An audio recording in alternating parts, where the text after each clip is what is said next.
अल्लाह ही अल्लाह किया करो, दुख न किसी को दिया करो, जो दुनिया का मालिक है नाम उसी का लिया करो। GS हर्बल होलसेल आयुर्वेदिक अद्वियात का काबिल एतमाद मरकज़। तिजारत के ख्वाहिशमंद हजरात को हम मुकम्मल ट्रेनिंग देते हैं। हमारे साथ तिजारत करके भरपूर पैसा कमाएं। उलमा इकराम, हुफ़ाज़, डॉक्टर्स हजरात के लिए खुसूसी रियायत। तफसीलात के लिए अभी राब्ता करें। अस्सलामु अलैकुम वरहमतुल्लाहि वबरकातुहू। नाज़रीन, इस्तक़बाल है, स्वागत है आपका viral news live studio Jalgaon, Maharashtra, India में। मैं आपका मेज़बान मुफ्ती मोहम्मद हारून नदवी। आइए प्यारे मुल्क भारत की बहुत ही ख़ास बड़ी 10 अहम खबरों पर नज़र डालते हैं। लेकिन सबसे पहले मैं अपील करूँगा कि जो साथी नए हैं और अभी तक इस बेबाक सच्चे चैनल से जुड़े नहीं हैं, अगर आप चाहते हो कि आपको मुल्क भारत की और पूरी दुनिया की सही और सच्ची खबरें देखने और सुनने को मिलें, तो फिर आप इस चैनल से जुड़ जाइए। सब्सक्राइब कर लीजिए हमारे इस चैनल को, बेल आइकॉन घंटी के बटन को भी दबा दीजिए, ताकि हमारी हर वीडियो, हर खबर आपको आपके मोबाइल पर मिल सके। और हाँ नाज़रीन, हम हर रोज़ एक अपील करते हैं कि प्लीज़, एक प्राइवेट चैनल है और चैनल चलाने के लिए पूरी एक टीम काम करती है, बड़ा रुपया पैसा खर्च होता है। अगर आप चाहते हो कि ऐसे चैनल जो जुल्म और जालिमों के खिलाफ बेबाक अंदाज में बोल रहे हैं, अगर आप चाहते हो कि ऐसे चैनल मजबूत हों, तो प्लीज़ आप चैनल की फाइनेंशियल हेल्प, माली ताआवुन, माली मदद ज़रूर कीजिए। स्क्रीन पर आप नज़र डालें, हमारे चैनल का बैंक अकाउंट नंबर भी दिया गया है। और अगर आप ऑनलाइन पैसा भेजकर मदद करना चाहते हैं तो गूगल पे, फ़ोन पे और पेटीएम तीनों का एक ही नंबर है, 9637541786। अल्लाह ने जो भी आपको ताकत दी है उस एतबार से हर दिन या हफ्ते में या महीने में एक बार ही सही 200, 500, 1000 जो भी आप मदद कर सकते हैं, चैनल की पाबंदी से मदद कीजिए, हमें साथ दीजिए, चैनल को मजबूत कीजिए। आइए नाज़रीन, सबसे पहली और बड़ी खबर मेरे निगाहों के सामने मेवात ज़िला नूह को लेकर ही आ रही है। हरियाणा नूह के इलाके को लेकर ही आ रही है।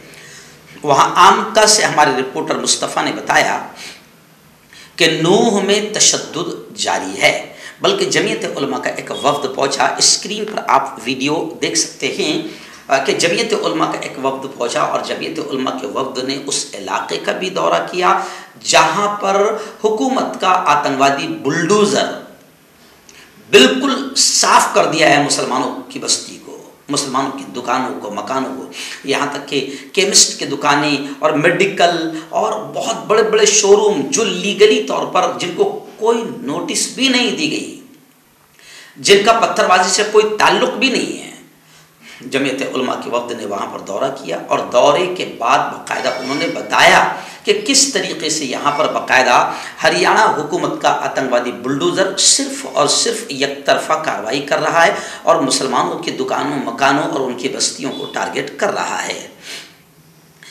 और वहाँ के लोगों का साफ तौर से कहना है कि जो कुछ भी हुआ ये सब बाहर के लोग थे जो बाकायदा किराए के लाए गए थे। और कमाल की बात यह है कि एक वीडियो भी वायरल हो रहा है जिसमें आप देख रहे हैं कि किस तरीके से, एक नहीं 10 वीडियो वायरल हो रहा है कि किस तरीके से बाकायदा भगवा आतंकवादी अपने हाथों में राइफल, बंदूकें, तलवारें लहराते हुए रैलियों में शरीक है, नारेबाजी कर रहे हैं, हमले कर रहे हैं। मगर कमाल की बात है, अब तक एक भी आतंकवादी गिरफ्तार नहीं हुआ है। जो सबसे बड़ा आतंकवादी है मोनू मानेसर और बिट्टू बजरंगी, ये भी अब तक गिरफ्तार नहीं हुए हैं।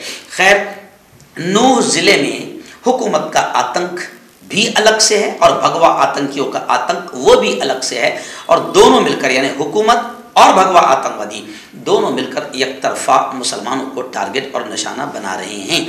और हरियाणा के निकम्मे और निखट्टू और नाकारा CM ये कहते हैं कि मैं और हमारी पुलिस तमाम लोगों की हिफाजत कैसे कर सकती है।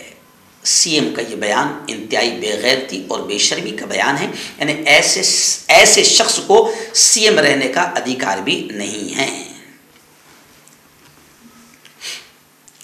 मगर अच्छी खबर ये भी आ रही है कि जाट बिरादरी ने फ़िरका परस्तों से, यानी भगवा आतंकवादियों से दूरी बनाए रखने का ऐलान किया और उन्होंने कहा कि मेवाती हमारे भाई हैं, हम इनके खिलाफ तशद्दुद हिंसा में शामिल नहीं होंगे।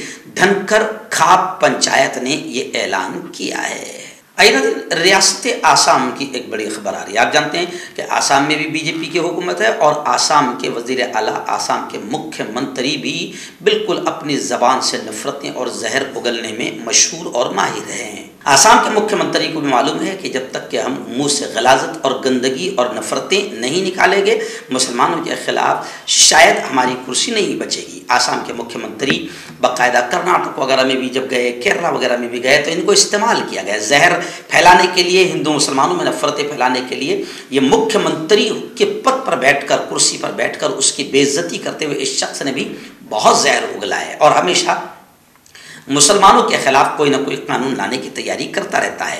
अभी खबर आ रही है कि आसाम में अब तअद्दुद इज़्दिवाज यानी एक से ज़्यादा बीवी पर पाबंदी आयद करने की तैयारी हो चुकी है।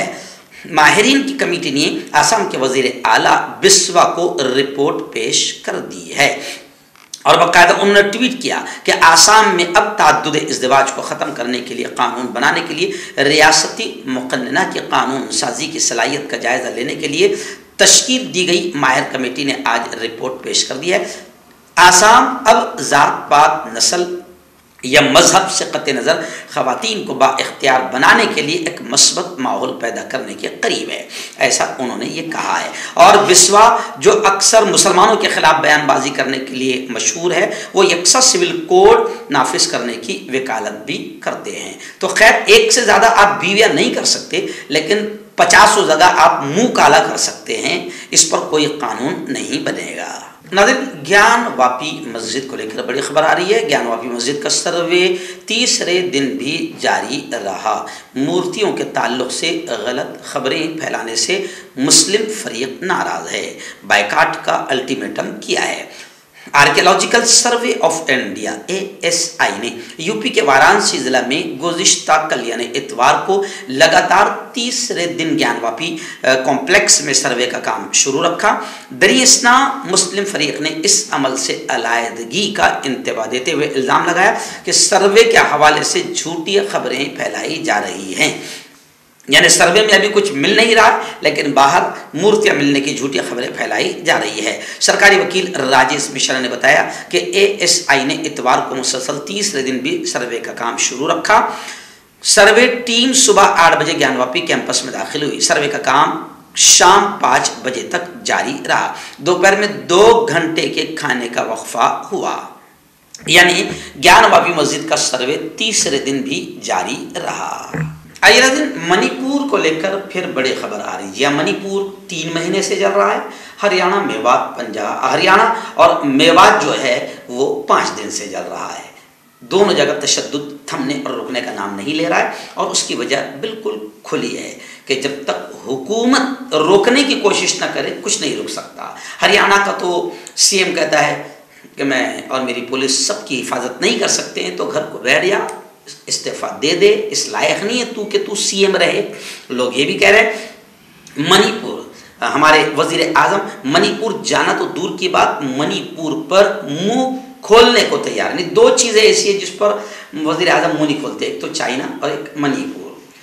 तो मणिपुर में अभी भी तशद्दुद जारी है। खबरें आ रही है मुतासरा इलाकों में फौज का ऑपरेशन शुरू है। पुलिस स्टेशनों से असलहा लूटने की खबरें भी आई है, जिसकी पुलिस ने तरदीद की है। लेकिन खैर, मणिपुर में तशद्दुद की आग लगातार भड़क रही है और आए रोज़ हलाकतें हो रही है। हुकूमत पूरी तरीके से नाकाम है और वहाँ पर भी BJP की ही हुकूमत है। अगला दिन एक बड़ी खबर फिर आ रही है हरियाणा के नूह ज़िला से। जी हाँ, हिसार एक इलाका है। वहाँ की वीडियो 2 दिन से लगातार सोशल मीडिया पर खूब वायरल हो रही है। क्या वीडियो है? वो वीडियो है कि वहाँ की भगवा आतंकवादी तंजीमें रैली निकाल रही है, साथ में पुलिस भी बड़ी तादाद में मौजूद है और पुलिस की मौजूदगी में ये भगवा आतंकी तंजीमें मुसलमानों के खिलाफ बिल्कुल अपशब्द और बड़े बुरे बुरे नारे लगा रहे हैं। मारो काटो गोली मारो के नारे लग रहे हैं, जमकर इश्तियाल अंगेज नारे लगाए जा रहे हैं। मकामी मुस्लिम दुकानदारों के बायकाट की अपील की जा रही है और नारे लग रहे हैं गोली मारो, ये भी नारे लग रहे हैं। मगर कमाल की बात यह है कि हरियाणा की पुलिस बेचारी इतनी मजबूर है, इतनी लाचार है, अच्छा, जब पुलिस कुछ कर नहीं सकती है तो फिर पुलिस के हाथ में डंडे और बंदूकें दी क्यों गई है? पुलिस लाचार और मजबूर है। पुलिस के सामने आतंकवादी नारे लग रहे हैं और आतंकवादी नारे लगाए जा रहे हैं, मगर पुलिस कुछ करने को तैयार नहीं है। मैं समझता हूं कि ऐसे ही नारे अगर कोई दूसरा समाज लगाए तो फिर वहां पुलिस के डंडे भी चलेंगे, पुलिस की लाठियां भी चलेगी, गिरफ्तारियां भी होगी, सब कुछ होगा। लेकिन भगवा आतंकवादियों को इसलिए छूट दी जा रही है क्योंकि मोदी जी खामोश है और केंद्र सरकार खामोश है। और मोदी जी की खामोशी और केंद्र सरकार की छूट भगवा आतंकवादियों के हौसलों को बढ़ा रही है। लेकिन ये जो कुछ भी हो रहा है मुल्क के आम हिंदुओं और मुसलमानों ने समझना चाहिए, वरना ये भगवा आतंकी सियासत के चक्कर में, राजनीति के चक्कर में और कुर्सी के लालच में और सत्ता की लालच में पूरे मुल्क को आग लगा देंगे। नाज़रीन, इस वक्त रियासत जम्मू कश्मीर और वादी कश्मीर राजौरी से खबर आ रही है कि राजौरी में ऑपरेशन गुज़िश्ता कल भी जारी रहा। गैर मुल्की मिलिटेंट मारा गया, ऐसी खबरें आ रही है। पीर पंचाल इलाके में 3 मिलिटेंट ग्रुप सरगर्म है। एडीजीपी ने ऐसा दावा किया है। Additional director general of police Jammu range Mukesh Singh ने बताया कि राजौरी के जंगली इलाके में ऑपरेशन जारी है और अब तक एक मिलिटेंट मारा गया, जबकि दूसरे की तलाश अभी जारी है। उन्होंने कहा कि पीर पंचाल में 2 से 3 ग्रुप सरगर्म हैं जिनके खिलाफ बड़े पैमाने पर ऑपरेशन शुरू किया गया है। नाज़रीन, रियासत महाराष्ट्र की 2 बड़ी खबरें इस वक्त मेरे निगाहों के सामने आ रही है। जी हाँ, पहली खबर आ रही है कि महाराष्ट्र में नेक्स्ट वीक, अगले हफ्ते, मखलूत हुकूमत जो है, जो गठबंधन वाली हुकूमत है, या यूँ समझिए कि तोड़कर जमहूरी तरीक़ों का जनाजा निकालकर और जमहूरियत का मर्डर और कत्ल करके जो हुकूमत बनी है, उस हुकूमत की कैबिनेट में, काबीना में तोसी हो सकती है, ऐसा इम्कान है। और बताया जा रहा है कि एनसीपी में मज़ीद फूट पड़ सकता है, ऐसी भी बातें और कयास आराइयाँ शुरू है। लेकिन फडणवीस ने कहा है कि अमित शाह और जयंत पाटिल के दरमियान कोई मीटिंग नहीं हुई। अमित शाह नई दिल्ली रवाना हो गए हैं। वहीं पर जयंत पाटिल जो एनसीपी के प्रदेश अध्यक्ष है, उन्होंने कहा कि मैं अपनी आखिरी सांस तक शरद पवार के साथ रहूंगा। और एनसीपी लीडर ने पुणे में अमित शाह के साथ खुफिया मीटिंग की भी तरदीद की है। आपका पर्सनल डॉक्टर शावेज सेक्सोलॉजिस्ट, किसी भी सेक्स की प्रॉब्लम को लेकर आप मुझसे कभी भी कांटेक्ट कर सकते हैं। इसके अलावा अगर आपको शुगर है, बिना अंग्रेजी दवाई, बिना परहेज के आपका शुगर खत्म हो जाता है, बवासीर, खूनी हो या मस्से वाली हो, नसों का दर्द, जोड़ों का दर्द, गठिया भाई, अभी कांटेक्ट। आइए नाज़रीन, बड़ी खबर आ रही है। आप जानते हैं कि चेतन कुमार, जी हाँ, वर्दी में आतंकवादी है, जिसने चुन चुन कर, आतंकवादी इसलिए और दिमाग से कोई पागल वागल नहीं, इसलिए कि चुन चुन कर अलग अलग बोगियों में से सिर्फ दाढ़ी टोपी देखकर मुसलमानों को निशाना बनाया। उसको लेकर यह खबर आ रही है कि चेतन कुमार बीमारी का बहाना बनाकर तफ्तीश में मदद नहीं कर रहा है। मुलजिम बार बार अपना बयान बदल रहा है। बीवी से 11 घंटे तक पूछगछ की गई है। Jaipur Mumbai express train firing case, आपको मालूम है कि चेतन कुमार नामी इस आरपीएफ ने, जो वर्दी पहनकर आतंकवादी है, उसने मुसलमानों को निशाना बनाया। मैं कसम खुदा की आज पहली बार कह रहा हूँ, 20 साल से सफ़र कर रहा हूँ, लेकिन अब मुल्क के इतने बुरे दिन आ गए हैं। मोदी जी को मुबारकबाद। शायद ऐसा ही माहौल बीजेपी चाहती है, और ये इसलिए कह रहा हूँ क्योंकि बीजेपी की खामोशी, मोदी जी की खामोशी ये बता रही है कि शायद वो, जैसे हमारे यहाँ इस्लाम का कानून है कि शादी के वक्त अगर दुल्हन खामोश रहे, जब उससे पूछा जाए कि बेटी क्या आपको कबूल है ये दूल्हा, तो वो खामोश रहे, तो इस्लाम कहता है कि उसकी खामोशी भी उसकी मर्जी समझी जाएगी। तो मोदी जी का मणिपुर पर कुछ ना बोलना, हरियाणा मेवात पर कुछ ना बोलना, भगवा आतंकवाद पर कुछ ना बोलना, इनको ना रोकना, ये बता रहा है कि केंद्र सरकार बड़ी खुश है। केंद्र सरकार चाहती है कि ऐसा माहौल बने ताकि इसी पर हमारी कुर्सी चले, बचे और आगे भी मिले। चेतन कुमार ट्रेन में इसने फायरिंग की। आज मैं ज़िंदगी में पहली बार कह रहा हूँ, 20 साल से सफ़र कर रहा हूँ, लेकिन आज पहली मर्तबा ट्रेन में सफ़र करते हुए डर लग रहा है। मैं दिल्ली जा रहा हूँ, एक बहुत बड़ी मीटिंग वहाँ पर रखी गई है मुल्क के मौजूदा हालात को देखकर कि मुल्क में अमन कैसे आए, शांति कैसे आए, मुल्क से जुल्म, अत्याचार, नाइंसाफ़ी कैसे ख़त्म हो, मुल्क से जालिम कैसे ख़त्म हो, जुल्म कैसे ख़त्म हो, और जो कुछ भी घटिया कानून लाए जा रहे हैं जो हिंदू मुसलमानों में फूट डाल रहे हैं, इन तमाम चीज़ों को लेकर एक मीटिंग रखी जा रही है। मुझे उस मीटिंग में बुलाया गया है। मैं अल्लाह का शुक्र अदा करता हूँ और मैं अपने खर्च से मुल्क में अमन कैसे कायम हो, इस मीटिंग में मैं अपने खर्चे से जा रहा हूँ। हम अमन के पुजारी है, शांति के मानने वाले, लेकिन ज़िंदगी में आज पहली मर्तबा, अभी 9:30 बज रहे हैं, 12:30 बजे मैं निकलूँगा, लेकिन आज ज़िंदगी में पहली मर्तबा ट्रेन में जाते हुए डर लग रहा है। क्योंकि ट्रेन में आम जनता तो छोड़ो, एक तो वहाँ पर भगवा आतंकवादी भी है जो दाड़ियाँ देखकर बहस करते हैं और किसी बहाने से मारने लग जाते हैं, और अब तो पुलिस वाले खुद वर्दी में चेतन कुमार जैसे भी कुछ आतंकी बन सकते हैं। तो बड़ा डर लग रहा है, पहली मर्तबा डर लग रहा है। खैर, जा इसलिए रहा हूँ क्योंकि पूरी कौम का और पूरे मुल्क का मसला है। हम चाहते हैं कि अमन कायम हो। हम जमीयत उलमा वाले हैं, हम राष्ट्रीय एकता की, अमन की, शांति की बात करते हैं। मुल्क को बचाने के लिए अंग्रेज़ों के दौर में भी हमने काम किया था, आज भी काम कर रहे हैं। तो इसलिए जा रहा हूँ, कौम के मसले हल हो, इसलिए अपने खर्च से अपनी जान हथेली पर रख कर जा रहा हूँ, वरना डर लग रहा है, लेकिन जान हथेली पर रख कर जा रहा हूँ। और इसलिए भी जा रहा हूँ कि ईमान है, ज़िंदगी, मौत, नफ़ा नुकसान सब अल्लाह के हाथ में। जब मौत आनी है तभी आएगी। कुरान में कहा गया कि 1 सेकंड पहले नहीं आएगी, 1 सेकंड बाद में नहीं आएगी। जो मौत का वक्त तय है तभी आएगी, जो जगह तय है वो जगह पर आएगी, जैसी तय है वैसी ही आएगी। लेकिन पहली मर्तबा मैं कह रहा हूँ कि डर लग रहा है। मुल्क के इतने बुरे दिन 70 सालों में कभी नहीं आए थे जो मोदी जी के दौर में आए हैं।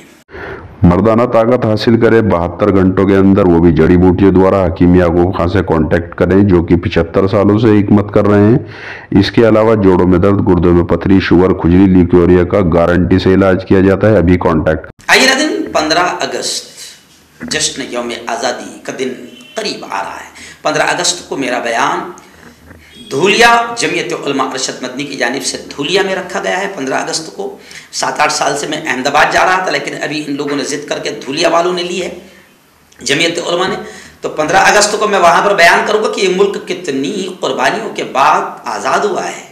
जी हाँ, और मुसलमानों की क्या कुर्बानियाँ रही है, और जिन लोगों की रत्ती बराबर भी मुल्क की आज़ादी में कुर्बानी नहीं है, आज वो मुल्क के हकदार बनने की कोशिश कर रहे हैं। तफसील से बयान करूँगा, लेकिन खैर चलिए आइए।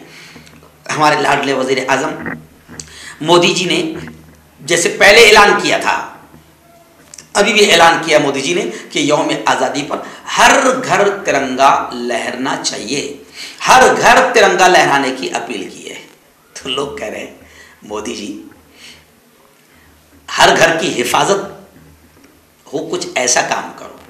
हर घर में तिरंगा पहले भी लहरा था, सब तिरंगा के मानने वाले हैं, मगर तिरंगा रैली निकालने के बजाय आक्रोश रैलियां निकालकर और ये रैलियां निकालकर ये जो आतंकवादी माहौल बन रहा है इस पर आप रोक लगाए और ये बयानबाजियों से आप दूर रहे। सबको समझता है तिरंगा लहराकर वतन की मोहब्बत दिखने वाली नहीं है। सबके हमारे दिलों में तिरंगा है, हमारे घरों पर भी तिरंगा पहले भी था, आज भी है और रहेगा। आपका ये काम है कि आप इन भगवा आतंकवादियों को रोकिए। ये तिरंगा लहराने की अपील आपने पहले भी की थी, आपके करने की भी जरूरत नहीं है। हमारे दिलों में तिरंगा है, हमारे घरों पर भी तिरंगा रहेगा। आइए नाज़रीन, आखिरी 2 बड़ी खबरें फिर नूह इलाके और मेवात को लेकर ही आ रही, क्योंकि नूह में भगवा आतंकवादियों ने जो तांडव किया और फिर उसके बाद में हुकूमत ने भी जो आतंक मचाया, बस्तियों की बस्तियां उजाड़ कर, वो सबके सामने है। खैर, पहली खबर ये आ रही है कि पानीपत में एक मखसूस समाज को निशाना बनाया गया। नकाब पोश अफराद ने झोपड़ियों और दुकानों में तोड़फोड़ की। नकाब पोश, नकाब पहन कर आए, मुंह छुपा कर आए। 25 नामालूम अफराद के खिलाफ 2 FIR दर्ज हो गई है। और दूसरी खबर यह आ रही है कि आम आदमी पार्टी के रहनुमा जावेद अहमद समेत 150 के खिलाफ FIR दर्ज हुई है। बजरंग दल कारकुन के कत्ल का उन पर इल्ज़ाम है, लेकिन आम आदमी पार्टी ने कहा है कि FIR सब झूठी है, सब जानते हैं फसाद कौन करवा रहा है। जिस होटल से मुबैना तौर पर पथराव हुआ था उसे गिरा दिया गया। जी हाँ, एक ये नया कानून आया है कि पथराव यहाँ से हुआ था, गिरा दो, खत्म किस्सा। कोई कोर्ट, सुप्रीम कोर्ट, किसी की जरूरत नहीं है। अब लोग ये कह रहे हैं कि गैर कानूनी तामीरात की आड़ में, गैर कानूनी तामीरात की आड़ में गुज़िश्ता कल भी दिन भर आतंकी बुलडोजर चलता रहा और सिर्फ एक तरफा एक ही बस्ती पर, मुसलमानों की बस्ती पर चलता रहा।